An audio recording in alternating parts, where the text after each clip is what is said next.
Mayong hapon kinitong latest weather update karong adlaw. Ang southwest monsoon or habagat ang padayon nakaapekto diri sa kasadpang bahin sa Luzon.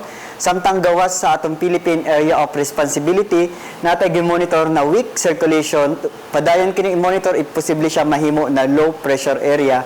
Sulod sa atong 24 oras na forecast ang tibok sa Visayas, lakip na ang probinsya sa Cebu, makasinatit ang init na panahon ug natay mga patak-patak na mga paguwan tungod kini sa localized na mga pagpanugdugong kilat ilabi na sa hapon or gabii.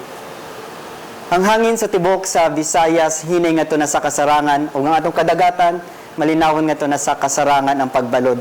Ang dagat muhunas alas 6:32 karong gabii ug motaob sa alas 12:33 sa kadlawon na higitas-on sa 1.02 metros.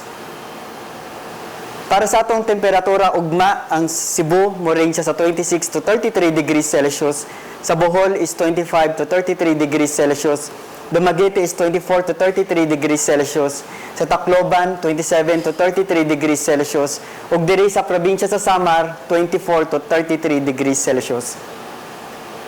Ang atong heat index sa tibuok sa Central Visayas ug diri sa silangan bahin sa Visayas mo range sa 39 to 40 degrees Celsius, so under siya gihapon sa extreme caution na category.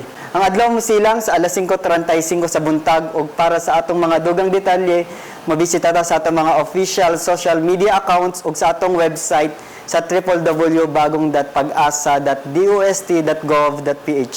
Gikan diri sa Pag-asa Mactan, DOST ug para sa Balitang Bisdak kini si Jomar Clarino. Maayong hapon.